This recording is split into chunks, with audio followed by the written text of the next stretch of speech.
Here with a reaction to it all, Judicial Watch President Tom Fitton, who joins me now. All right, Tom, before I even get to this question of the security clearances, look, you are the one, and I always give you credit because it just amazes me. But for you, we wouldn't know half the stuff we're finding out about. And you could actually write a novel, a mystery novel. No one would believe it, with all facts from evidence that you've gotten. So now we find out that Bruce Ohr, his wife's being paid by the group that got money from Hillary Clinton, and he's trying to back channel this guy fired by the FBI who did the dossier. I mean, it's just incestuous dirt. So, how are you getting this information, and what do you expect to go for next? Well, it's interesting. We have 3 lawsuits for Bruce Ohr materials pending in federal court. Next week, we have a court hearing. One judge yelled at the Justice Department for not moving on our FOIA request. They've been sitting on it since December about Bruce Ohr. We have a production of documents due at the end of next week. So we could be getting more information on Bruce Ohr as soon as next week over the objections of the Justice Department and with the help of a federal court judge who's yelling at the Justice Department to get their act together and start producing and searching for records. You know what doesn't make sense to me, Tom? I mean, there is something called the Freedom of Information Act, all right? And every time you ask for something, it seems to me that it gets to the core of this Russia collusion, teed up, framed investigation, Donald Trump being framed, that they say, no, no, no. At some point, somebody's got to say, they keep saying no, no, no, so maybe they're corrupt too.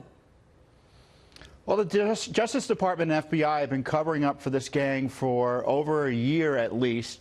You know, this Bruce Ohr material, DOJ's known about it since at least December, you can bet.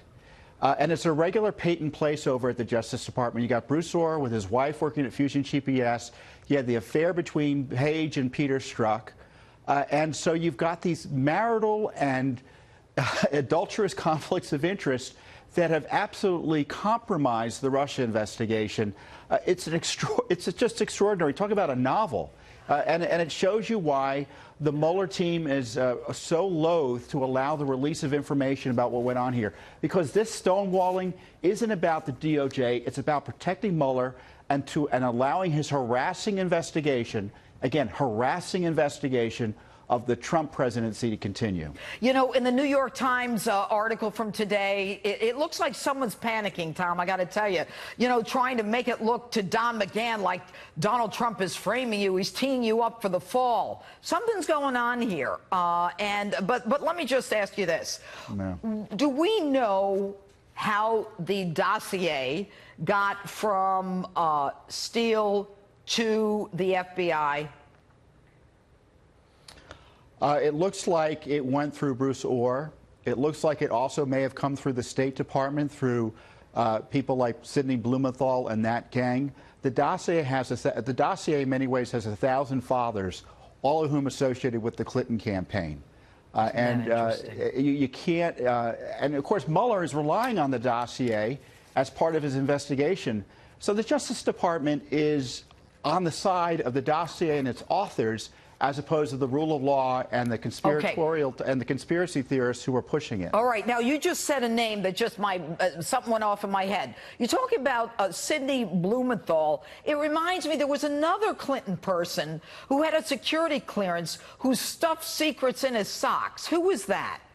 Oh, that was Sandy Berger. Sandy Berger. So let me ask you this, because we got like 15 seconds left.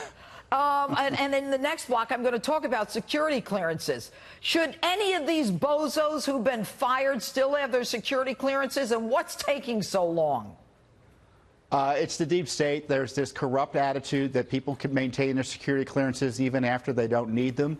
Not only should Brennan, but everyone who loses their job or ends their job at the federal government should lose their security clearances. And this group that gets courtesy security clearances, it's at odds with the public interest and our national security. All right. Tom Fitton, thanks for what you do. Keep us in the loop on what you find out. You're welcome. Thanks for mentioning Sandy Berger. He's a good example of why we should cut security clearances off. Thank you.